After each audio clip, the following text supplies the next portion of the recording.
তো বস, এখন আমরা কথা বলবো জাতীয় পুরস্কারপ্রাপ্ত ছবি ডিপ ফ্রিজ নিয়ে, যেখানে মুখ্য চরিত্রে অভিনয় করেছে আবির চ্যাটার্জি, তনুশ্রী এবং অনুরাধা। ছবিটা বানিয়েছে, পরিচালনা করেছেন অর্জুন দত্ত। তো কেমন লাগলো এই ছবিটা? এই ছবির যে পরিচালক অর্জুন দত্ত, তার প্রিভিয়াস প্রত্যেকটা কাজই আমি দেখেছি, এবং এই ছবিটা আমার মনে হয় তার প্রত্যেকটা কাজের থেকে অনেক বেশি নিশ। এই ছবিটা একটা পুরোপুরি আর্ট হাউস ছবি, এবং ছবির যে টাইটেলটা ডিপ ফ্রিজ, ছবিটা এন্ডে গিয়ে যেভাবে ছবি টাইটেলটার সাথে জাস্টিস করতে পারে। আপনি যদি ছবিটা দেখেন, মানে শুরুতে আপনার মনে হবে আমরা কোনো বাংলা ছবি দেখছি না, মানে এই ছবিটা কিন্তু একটা ড্রামা সিনেমাই।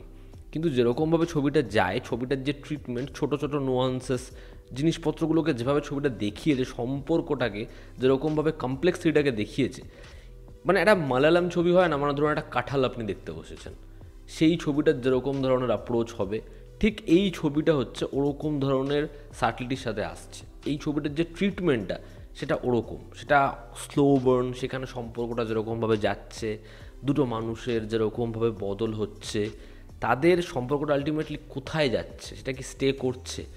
তো আমার মনে হয় এই ছবিটা একটা বেশ ভালো ছবি। কিন্তু এই ছবিটা আমাদের এখানে ম্যাক্সিমাম যে ড্রামা ছবি হয়, সেই ড্রামা ছবির দর্শক এখন যেরকম হয়ে গেছে, এই ছবিটা কিন্তু ওরকম ছবি নয়।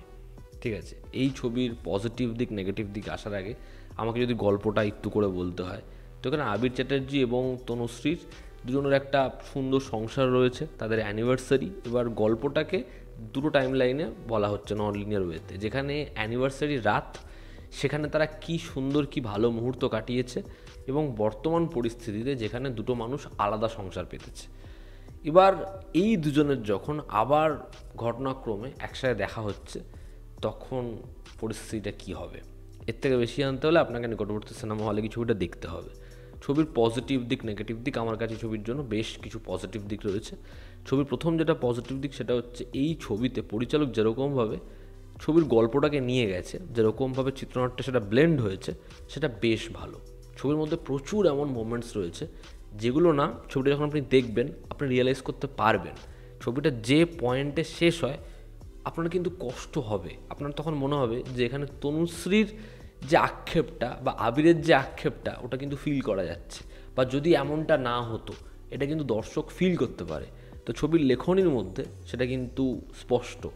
ছবির এই যে টাইটেলটা আমি বললাম, সেটার সাথে জাস্টিস করতে পারে। এই যে আমাদের ভেতরে একটা ব্যথা, সেটাকে আমরা জমিয়ে রেখেছি এবং সেটা রয়ে গেছে, এবার সেটা কখন মেল্ট হচ্ছে, এই যে বিষয়টা, এটাকে যেরকমভাবে পরিচালক গল্পে এনেছে সেটা ভীষণ ভালো।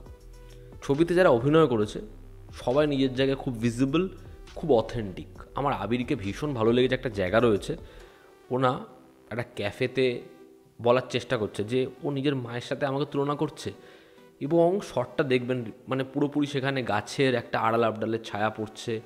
এত সুন্দর আবিরের পারফরমেন্স, আবিরকে দেখতে এত ভালো লাগে। আবার এই ক্যারেক্টারেরই যখন আমরা পরবর্তীতে একটা চেঞ্জ দেখছি, সেই চরিত্রটাই যখন বলছে যে মেঘলা হলে তোমাকে এত অন্ধকার দেখায় কেন, আপনার ওই সংলাপটা মনে থাকবে। আবিরের কাজ ভীষণ ভীষণ ভালো। এবং একটা জিনিস আমি বলবো, আবির চট্টোপাধ্যায় রিসেন্ট টাইমসে যারা বক্স অফিসে খুব সাকসেসফুল ছবি করেছে, তার সাথে একটু এরকম ধরনের ছবি করার চেষ্টা করছে, এবং সেই ছবিগুলো ভালো পারফর্ম করছে, সেটা একমাত্র আবির চ্যাটার্জি। তো আবির খুবই ভালো।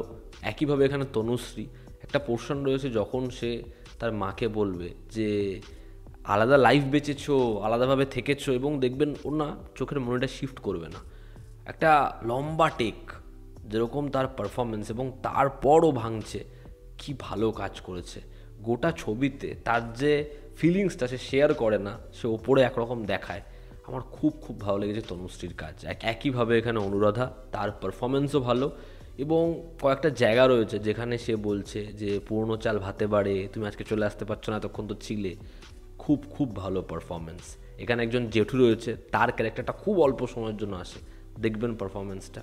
রান্নাবাটি ছবিতে যেরকম বরুণচন্দ্রের ক্যারেক্টারটা ছিল, যে চরিত্রটার জন্য আমাদের ভালো লাগে, এখানেও ঠিক ওরকম ছাপ ফেলতে পারে।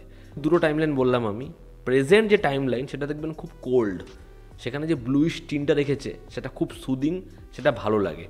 এবং এই ছবির যে সাউন্ডের কাজ, ছবির যে মিউজিক, ছবির যে ফলি, দেখবেন কি অ্যাপ্রোপ্রিয়েট হয়েছে। ছবিতে এত সুন্দরভাবে অ্যাম্বিয়েন্সটাকে দেখাচ্ছে, এই যে ঠান্ডার একটা পরিবেশ, বৃষ্টি পড়ছে, এখানে একটা চরিত্র ভিজে আসছে, এখানে ফ্রিজটা খারাপ হয়ে রয়েছে, এদের কনভারসেশন, সেখানে কারেন্ট চলে যাচ্ছে, অদ্ভুত মানে সাউন্ডস্কেপটা না খুব খুব ভালো ছবির। এই ছবির সংলাপ, ছবিতে একটা মোমবাতি জ্বালানি সংলাপ রয়েছে, বা আমি ওই যে বললাম যে মেঘলা হলে তোমাকে তো অন্ধকার দেখায় কেন, বা সত্যি আমার জায়গায় থাকলে তুমি কি থেকে যেতে।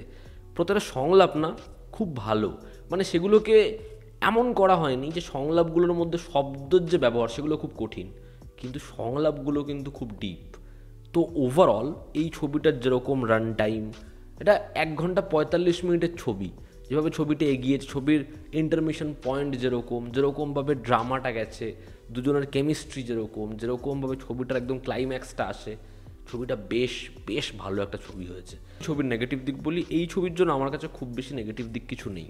ছবিটা ফার্স্ট হাফে কয়েকটা পার্টিকুলার জায়গায় একটা বড় পোর্শনের জন্য ডিপ হয়, এবং তারপর থেকে ছবিটা আবার নিজের ট্র্যাকে ফেরে। সেকেন্ড হাফে আমার মূলত সেরকম কিছু মনে হয় না। ছবির ইন্টারমিশন যে পয়েন্টটা, সেখানে যে জিনিসটা রিভিল করা হয়, আমরা বুঝেই এরপর ওটাকে কীভাবে দেখানো হবে, ওটা কী হতে চলেছে। এবার সেকেন্ড হাফ যখন ওপেন হয়, যখন ওই সিনটাকে আর ক্লোজার তারা দেয় না, আমি ভাবি এটা বেশ অন্যরকমের একটা ট্রিটমেন্ট। ওটা আমরা ভাবছি কিন্তু ওটাকে দেখালো না, কিন্তু একদম শেষ ভাগে যখন ওটাকে ফিরিয়ে আনে, আমার তখন মনে হয় এটা খুব আননেসেসারি, কারণ ওই বিষয়টা কী হয়েছে আমরা তো বুঝেই গেছি, ফলে ওটার আলাদা করে আর দরকার ছিল না। তো ওভারঅল ডিপ ফ্রিজ এই ছবিটা ভালো ছবি। যারা এরকম ধরনের ছবি দেখা পছন্দ করেন তারা অবশ্যই এই ছবিটা একবার দেখুন। এই ছিল আজকের ভিডিও। ভালো লেগে থাকলে লাইক করো, শেয়ার করো, সাবস্ক্রাইব করো। জনতা আমাদের পাশে আছে। আবার দেখা হচ্ছে। Take care.